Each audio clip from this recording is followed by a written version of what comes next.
Well, hello, everybody. You have found another episode of the Webinar Talk Show. My name is Tom Singer. And I'm Liz Green. And Tom, it's nice to have you back. Yeah, we had a little ice storm in Texas, and I had no internet the last time we broadcast on Monday. Fortunately, I have had power and water, and a lot of my fellow Texans have not. This has been, in all seriousness, this has been a really rough couple of days, and there's a couple of more to go. Well, and as we talk about, that's why it's always nice to have a team of people emceeing your event, because I'm in Wisconsin, having a different thing. Although we did have a little internet problem. It was fixed by this morning, but we had a backup hotspot. As we go through this COVID time, it's redundancy upon redundancy to make things work. And you and I believe the show must go on. And you had a great interview with Lois Kramer on Monday. I watched the whole thing, and I just sort of cried a little bit in my coffee that I wasn't there. We missed you, but you're right. The show must go on. And today, we have a great show. We do, because we're going to talk today about, a little bit of ways to remind people as we think about going back to in-person events. We're not going to live virtually forever, and so just some ways that we can remind everybody what it was like and how exciting it's going to be when we get back there.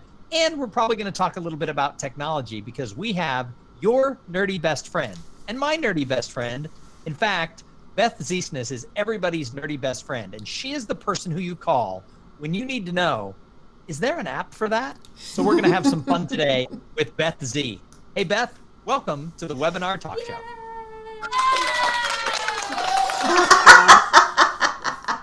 Thank you so much. Thanks for having me. So, Beth, thank you so much for being here. Your tagline is your nerdy best friend. Can you tell us a little bit about how you got into this world of consulting associations and others about technology? Total accident.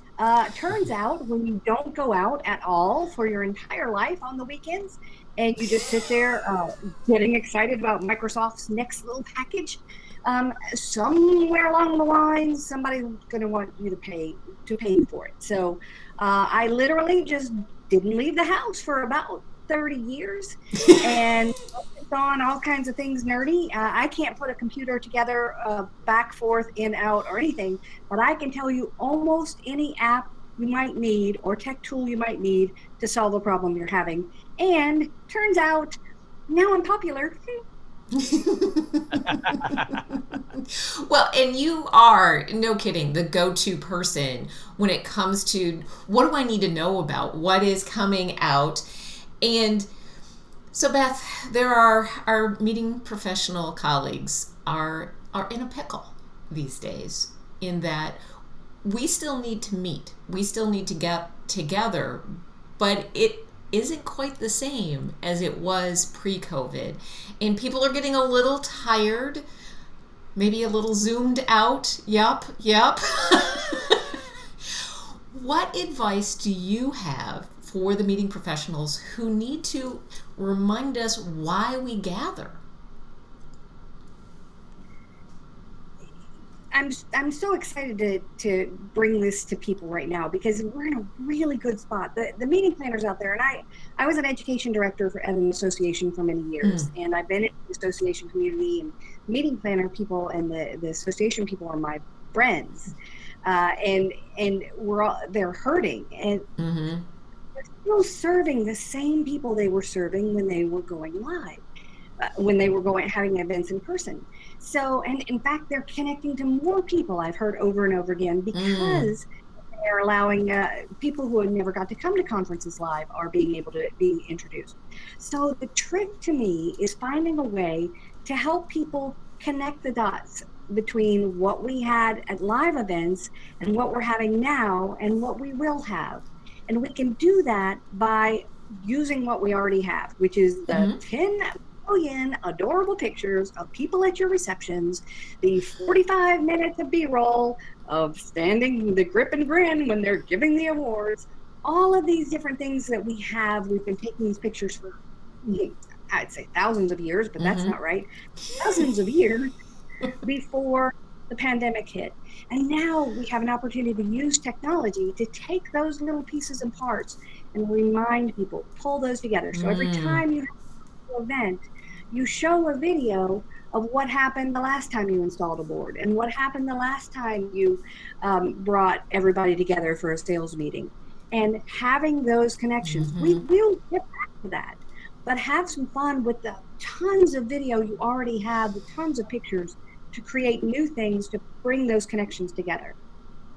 Beth, what a great idea to go into your archives and pull it to remind people of what it was like, to make the virtual one more fun, and also to send that message that eventually we're going to get back to in person, and we want everybody to come back to whatever wonderful hotel we're going to be at that time. It really, the use of those pictures in that video, I had not seen a lot of that. That's a brilliant idea, Beth. Wow. What? Right. So let me show you a secret weapon that I have in doing this, because you've got people out here. I know my meeting planner friends, and you do have 10 billion hours of that video and all those pictures, but you have them in piles. You have them 1,600 are on this computer, 17,000 are on that computer. They're all in different places. People have retired, moved on, and you don't know where they are. Well, get together. Let me show you my secret weapon in this. Let me just come over here. The answer to me is Google Photos. Now, what Google Photos is best at is pulling all of your pictures and photos and videos together, and then using artificial intelligence to use spatial recognition, object recognition, facial recognition, location recognition, and make it so you can search through all those. Let me show you how creepy it is. You see these little dots here. These are people in my lives, and they identify faces. I haven't even put names on all these faces. And so all of these dots are people in my life. And I can click on, that cat's not mine, I've got plenty. I can click on any one of those pictures. This is my father-in-law, and unfortunately we lost him a couple of years ago, and I was asked to put together a retrospective.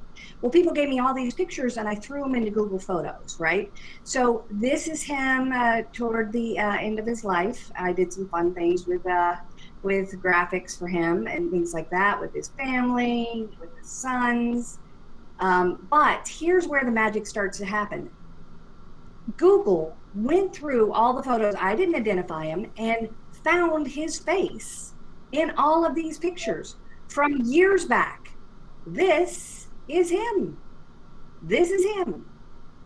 This is him. I don't think I would have been able to pick them out of a pile of pictures to find them. All through back the years, it's so creepy. This is what I call hashtag helpful, but creepy. It's so creepy that my nephew, who is now, one of them's almost 18, one of them's almost 14 or 15. Don't tell him I can't remember. It's from birth to the age they are now, and they've different hair colors, heights, weights. One of the kids keeps shaving it and growing it back purple, and Google still recognizes them. Wow. So what does this mean for associations and for organizations that have all these pictures?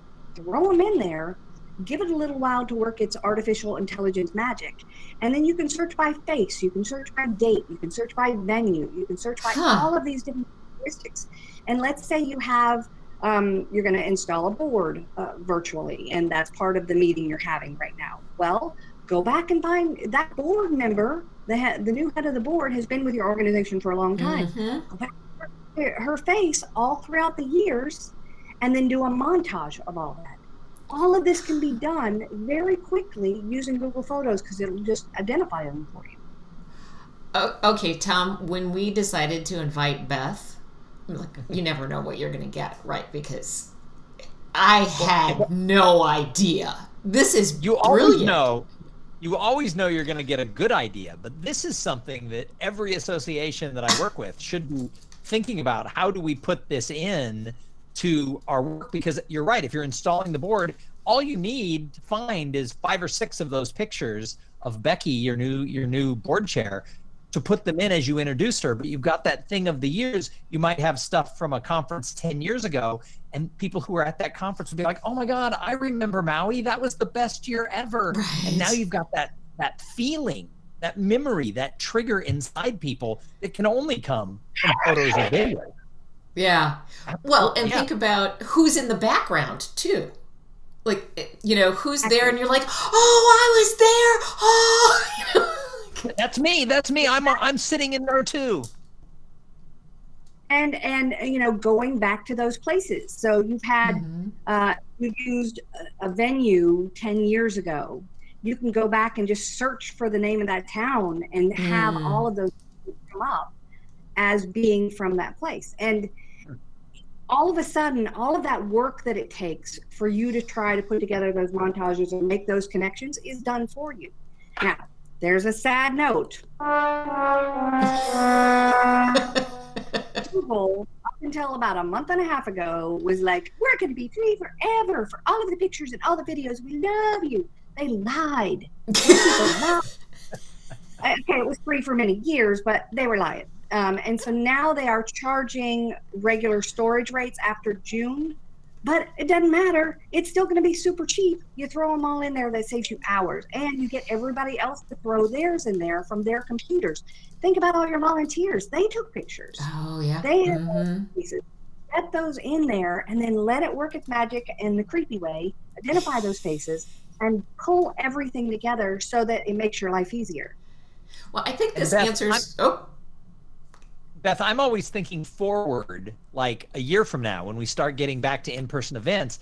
This is also a great way to put together that advertisement to entice people to come to Vegas for that in-person event, because you're going to be able to pull pictures so simply from all the years. Yes, we might have had 2 years off, but now it gets people excited, right?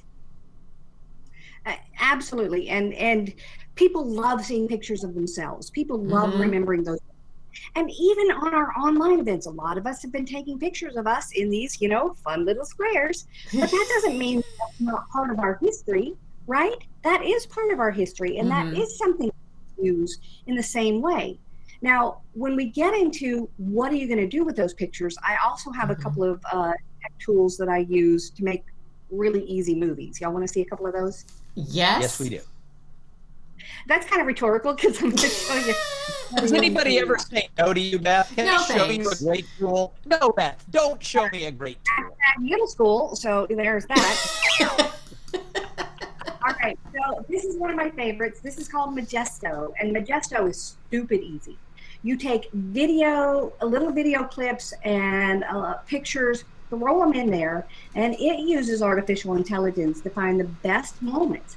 This is great. So you're walking around and getting B-roll of all your events. You've got, you know, the videographers you hired have given you some other things.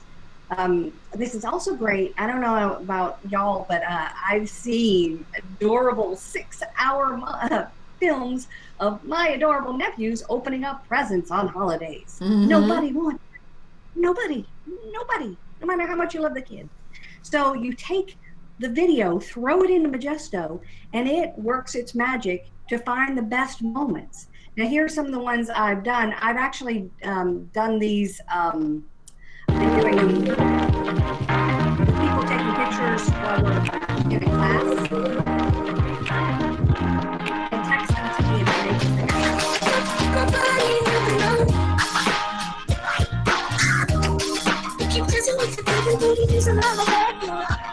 So it adds all the effects, it adds all the sound, it adds all the special transitions. All you do is throw it in there. It's one of the easiest ways to do it. And because none of us pay attention very much, you can do the same things over and over again, right? So you make one movie that has stuff from every Florida trip you ever took or something like that. And then you make another movie that has your top 3 leaders or your young leaders as they're coming through a program. And you can use the same pictures, you can use the same video, you can use the same clips and keep adding to these montages. That is one way to do it. Here's another thing you can do with it. Yes, sir? Yes. Another way to do it. Let me tell you about this one real quick. This one's picture mosaics. And y'all know what a mosaic is, right? You have the tiny little pictures that make up the big picture. Well, Picture Mosaics lets you do one of those and then create a video that actually shows it being built. Let me see if I can find one, but I'll just show you this one. This one we did at MPI. We did this with the class. And so each one of these pictures, we had people going out and taking pictures, and each one of these pictures is of an event, right? So they just were like going around, and it is doing this by itself. You can have this sit somewhere, and the app itself is scrolling around. So not only do you have the interesting picture, but then you have the animation around it. Now this takes hundreds of pictures, if not thousands of pictures. And you can use a free version in here, although they make it very hard for you to do the free version. It's kind of like this one. Let me show you. This is one we did for my husband's. This is his Facebook header on his Facebook page. Oh, wait. That is not my husband at all. All right. Not this one. So you can see how it builds slowly. So you can have an emphasis on certain pictures that build to make this wonderful graphic all together. And then it shows the graphic itself. And you can do this with all the hundreds of the last, you've got this is the 35th anniversary of your annual event, and you're going to have it again. This time it's going to be virtual, but you can have a retrospective with one of these, and it costs very little money. Like this one cost me $30 because I wanted to hire residents. That is so cool. That is so awesome, and I already see so many ways that associations can use this in this current virtual situation and well on into coming back to in person. So technology, as it turns out, can be our friend, huh, Beth?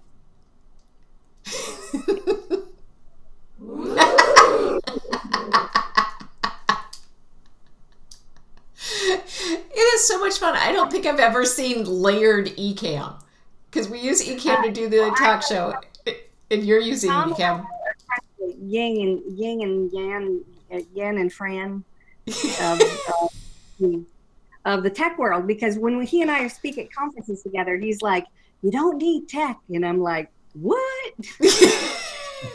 We're at the same conference saying, "Here's how you connect without tech, connect with tech," and it's fun because both of us are right, except I'm more right people. Well, that is so true. Tech tools are awesome, and at the same time, human-to-human connection still doesn't change. That's why face-to-face is going to come back, and it's going to be really strong. But I love the way technology can be used to build that excitement, to get that feeling, to keep people feeling connected and feeling like they're part of the community. I mean, what you've just shown us is 3 or 4 ways that an association can make everyone feel they're part of the community, and the cost is dollars, not thousands of dollars. Right.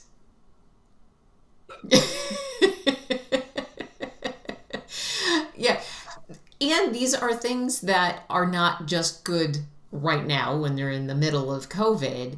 These are things that we could use into the future, because our event professional friends are always trying to either market the next event or market the value of their association, or if you're in-house, marketing the value of the training that you need to go to.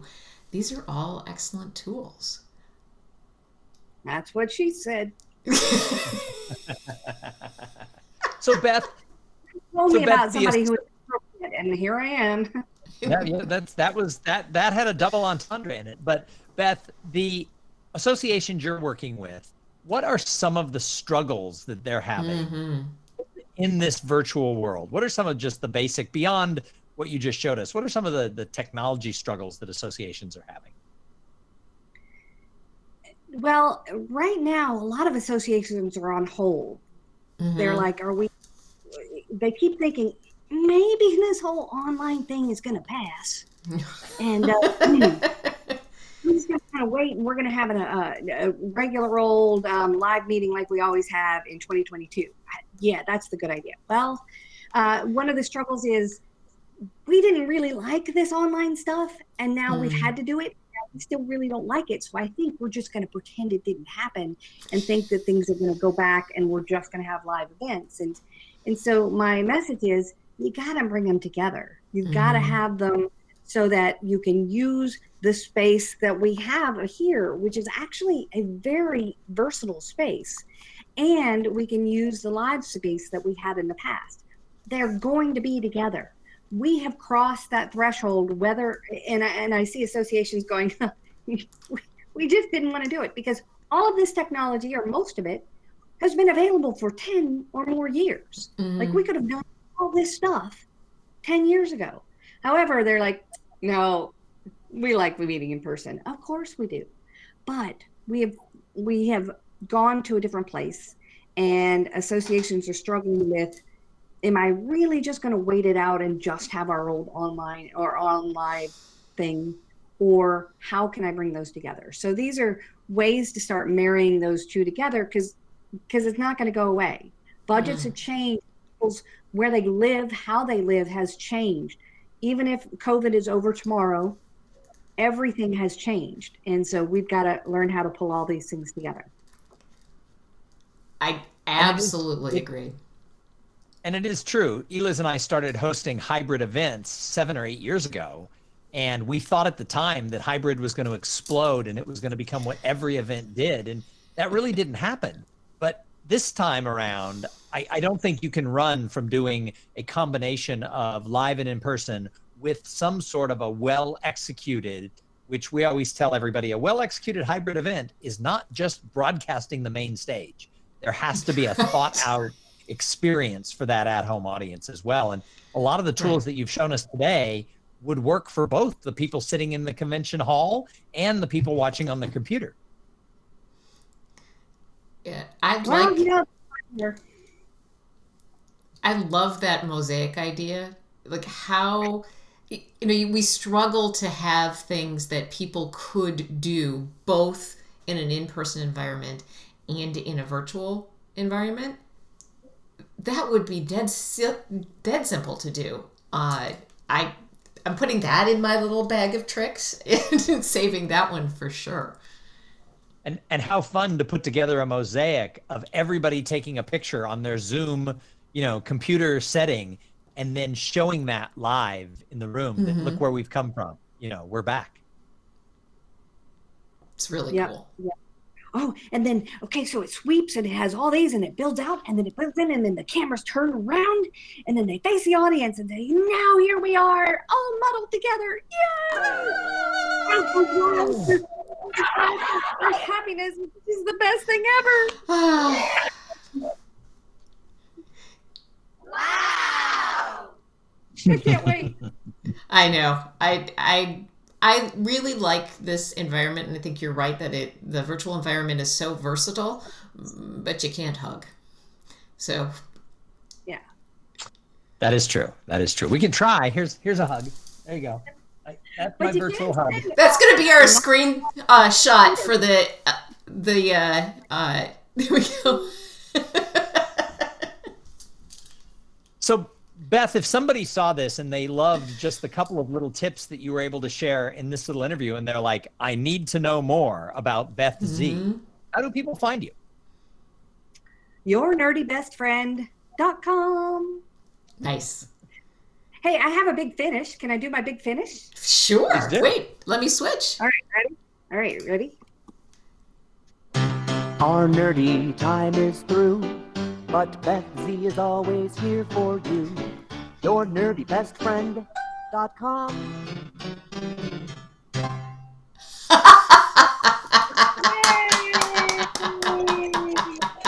I love that. Thank you so much. That's so fun. So, thank you so much for joining us, Beth. It was even better than I anticipated it was going to be.